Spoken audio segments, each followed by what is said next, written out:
كانت الصاد ايه؟ صداقة، والضاد ضبط النفس، والطه طول أناء، والظه والغين. العين عدل الأول وبعدين الغين غيرة. ناخد عين غين فه، صح كده؟ فن. ايه الفن ده بقى؟ اقول لكم حاجة تعباني اليومين دول. لما بحضر قداس الأطفال، احنا عندنا قداسين أطفال كل جمعة، وأغلب الكنائس الكبيرة دلوقتي عملت قداس خاص بالأطفال. في مأساة بتحصل، إن خادم صوته بايظ يقول ترتيلة وقت التناول، والعيال تزعق وتصرخ ويقول لهم علوا وعلي أكتر. والحقيقة أنا عشان شوية فاهم موسيقى ببقى هفرقع، لأنه لا في أداء ولا في احترام للسر ولا في صلاة ولا في تسبيح ولا في أي حاجة. دي خناقة لغوية صوتية. يعني لو جه عبد الوهاب هيجيله سكتة قلبية. بالمناسبة عبد الوهاب كان بيحضر عندنا في ماري مرقس من 60 سنة يوم الجمعة العظيمة يسمع الألحان دي بشهادة الجيل اللي قبلنا، عشان تعرفوا ان احنا كنيستنا تميل للفن. احنا كنيسة تحب الفن، والفن مش بره روح الكتاب. الكتاب المقدس مليان فن، مزامير كلها كانت قطع فنية شعرية مغناة. داود كان فنان، كان بيعزف على كذا آلة. أليشع مرة عشان يعرف ربنا عاوز يقول ايه، قال لهم حاجة غريبة جدا: آتوني بعواد. تصوروا في الكتاب يعني ايه؟ هاتولي واحد يعزف عود، عاوز اركز عشان اعرف ربنا بيقول لي ايه. اذا واضح ان الكتاب المقدس مليان فن، مليان ايقونات، مليان رسم. لما بولس يقول انتم الذين قد رسم امام عيونكم يسوع المسيح واياه مصلوبا. اذا فكرة الطبيعة الجميلة دي، ما ده كله ده فن، فن الهي. ربنا عامل كون رائع جدا عشان نسبحه من خلاله. الحقيقة احنا حاليا تربية النشء على الحتة الفنية ضعيفة جدا. يعني نذكر في مدارسنا زمان كان في حاجة اسمها حصة موسيقى، معرفش دي موجودة ولا لا. غالبا الآلة الوحيدة المستخدمة دلوقتي الطبلة أو الكورة يعني. فرأيي أنه لو الأب والأم واعيين لازم ينموا الحتة الفنية عند الأطفال. الحتة الفنية دي مش بالضرورة موسيقى، ممكن تبقى رسم، ممكن تبقى هاند كرافتس، يعني إخراجات بالإيد، ممكن صلصال، ممكن مش عارف نقش على الخشب، ممكن يبقى يعني الفنون كتيرة.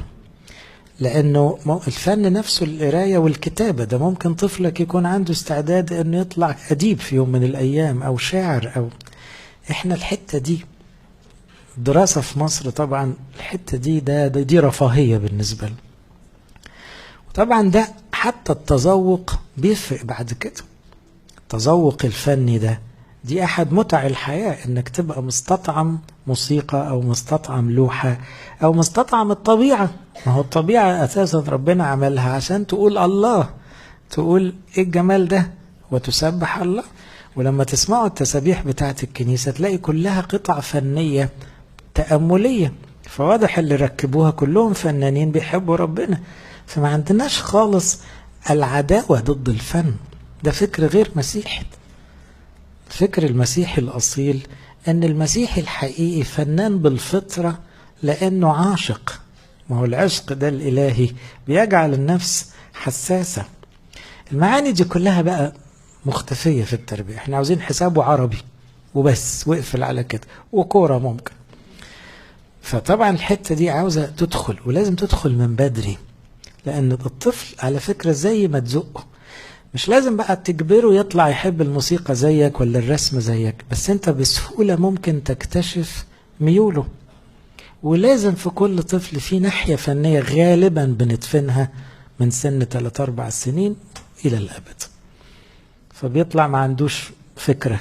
لكن دي لو اتغذت ده كان ممكن يطلع حاجات كتيرة قوي.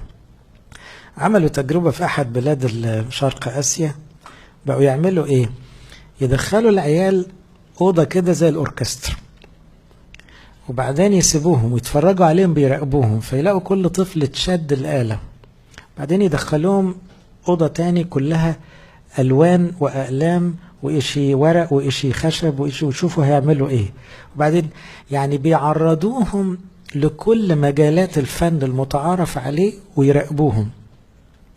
ولما يلاقوا واحد اتعلق بآلة معينة قوي يشتغلوا عليه في الاتجاه ده. واحد مسك الورقة وعمال يشخبط ومش راضي يسيبها ومبسوط، يشتغلوا معاه. واحد لعب بقى ميكانو هيطلع مهندس شاطر وعمال يركب حاجات ودي غيته، يشتغلوا عليه. والكلام ده بيعملوه في 3 سنين من العمر، فبيكتشفوا الميول الطبيعية اللي بيها يكبروا معاه، لأنه بالتالي ممكن يبقى عنده مرهف الحس، يعني خلاص الميل ده لما يتخدم كويس هيطلع حاجة حلوة. عموما احنا كنيسة، الفن جزء من عبادتنا. كلكم بتدخلوا الكنيسة، لو دخلتوا كنيسة عريانة من الصور تقلقوا. انت الكنيسة بالنسبة لك أيقونات وصلبان، فانت إذن متعرف على الفن بالفطرة من طفولتك. أي كنيسة بالنسبة لك أيقونات وصورة العذراء وشمع، فانت بالنسبة لك في لوحة بتدخلها كل مرة وتشعر معاها بارتياح معين. في نفس الوقت انت ودنك بتسمع موسيقى، وانت بتميز حتى لو مش فاهم ولا حافظ ولا لحن، عارف ان في الشعانين ليها نغمة، وفي القيامة والميلاد ليها نغمة، والصوم الكبير له نغمة، والسنوي نغمة، والكهكي نغمة. انت بتحس ان الجو الفني او جو الموسيقى اختلف، وده اللي بيدي طعم لكل حاجة من دول. طب بالك بقى لو الطفل طلع مخدوم في الحتة دي، طبعا هيتمتع وهو بيقول اللحن او بيقول الترتيلة، وتطلع الكنيسة سيمفونية كده. وعلى فكرة في لحن قبطي اسمه سيمفوني اليوناني، في الكلمة دي، في كلمة يعني احنا بنعزف سيمفونية في صلاة باكر، بنقول مسبحين الله كقيصارة، احنا كلنا نعمل أوتار القيصارة. ده تأمل كده محطوط في تسبيحة باكر. الناحية الفنية دي مسؤولية الوالدين برضو. المدارس للأسف دلوقتي الموضوع ده مش مخدوم إلا المدارس الغنية قوي، ومش كلها مركزة كمان. طب احنا يهمنا، أنا ابني يهمني أنه يحب ده، خسارة أنه ما يحبش، لأن دي متعة في حياته. أنه هو يتعرف على أي نوع من الفن، دي لذة من لذات الحياة، ودي نعمة ربنا حطها فينا كبشر.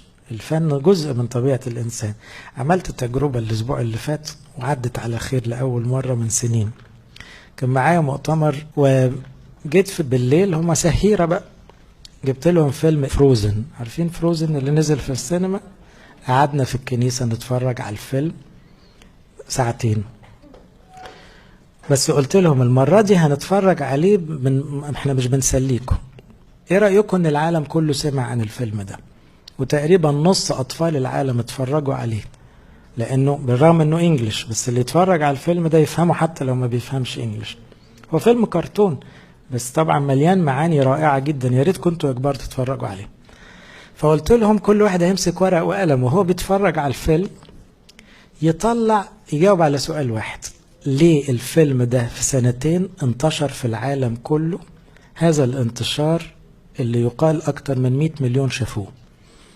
طب انا لو عملت فيلم زي كده بشرت 100 مليون. فاهمين الفكرة؟ اذا ده أداة من أدوات التواصل الإنساني. الفيلم اللي عمله اسمه ايه ده، لما نزل الباشن اوف كرايست، آلام المسيح، شفتوا السينمات في مصر 3/4 ما كانوش مسيحيين. مين هيقول لهم اقروا الإنجيل؟ الفيلم خلاهم يقروا الإنجيل.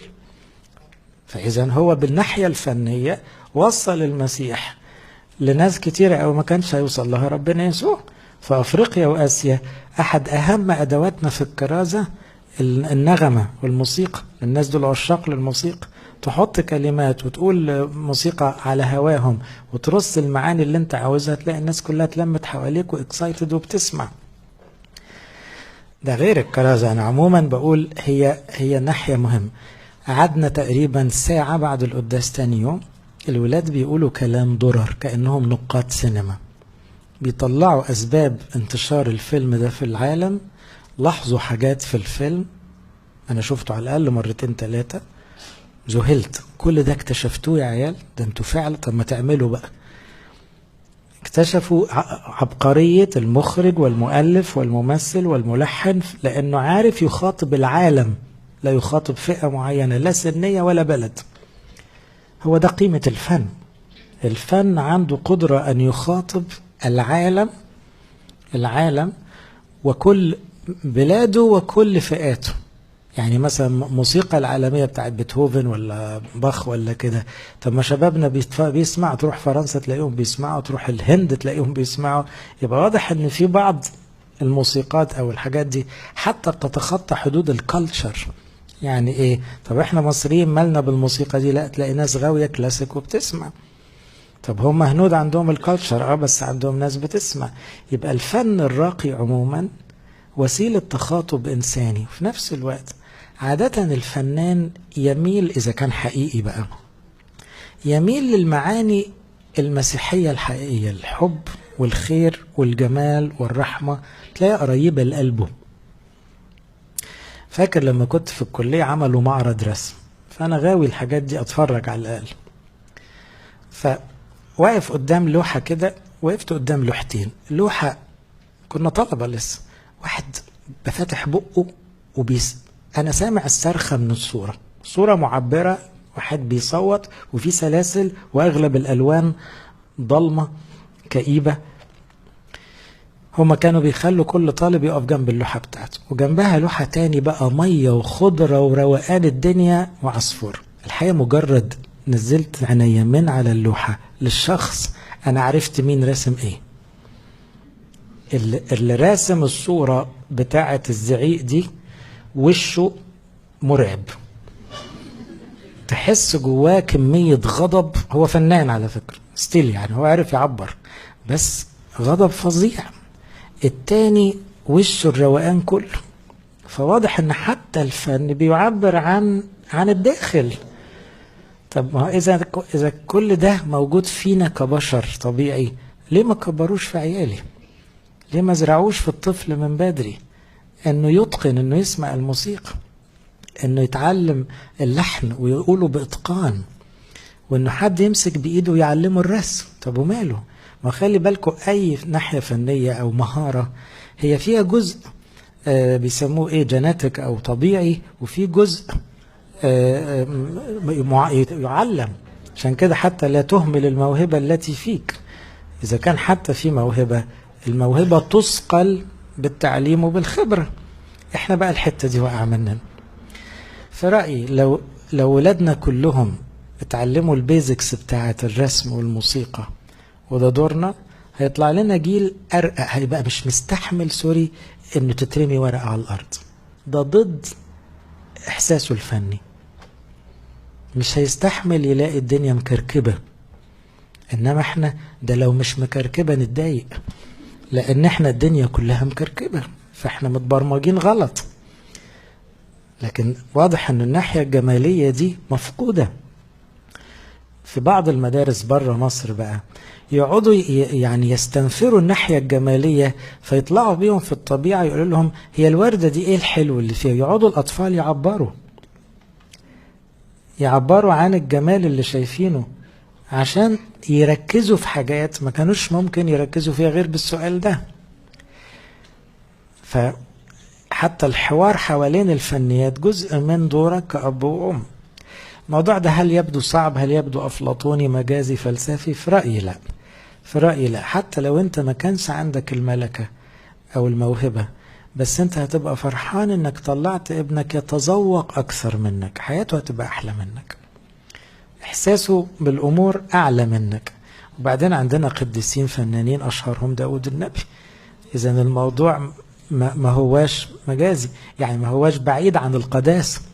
ما تبص على ربنا يسوع، قيل عنه أنه سبح. المسيح نفسه سبح ليلة العشاء الرباني، كان يسبح. إذن هو كان حافظ المزامير وبيقول مع التلاميذ تسبيح. سبحوا في اليوناني يعني حاجة محفوظة بتتقال بنغمة، يعني مش لازم ما تبقاش غير كده. فيبقى واضح ان ربنا يسوع له المجد كان يسبح. تعبير الخروج، الفرحة بتاعت عبور البحر عبر عنها بتسبيح. كانت مريم دي عندها ناحية فنية، أخت موسى، وعزفت. احنا بنخاف من البنات ليه؟ دي مريم أخت موسى من 1500 سنة قبل المسيح قادت التسبيح. مريم النبية أخذت الدف بيديها وبدأت تسبح قائلة سبحوا الرب لأنه بالمجد قد تمجد. يبقى واضح ان هي ظابطه النغمه وظابطه الريتم، والرجاله وستات ورا منها وماله، ما فيهاش مشكله دي. ودي اخت موسى. كل عاوز اوصل ان كلمه فن عاوزه تدخل في قاموس التربيه، والفن المسيحي بالذات. الايقونه القبطيه مليانه معاني، قليل فينا اللي فاهمها. الموسيقى القبطيه مليانه غذاء روحي، ترانيم والتسابيح فيها كذا مدخل فني، في سجع وفي قافية وفي شعر وفي تلحين، في مزاج، وفي مشاعر بتطلع غير خالص لما بتقول قطعة كده قراية وخلاص.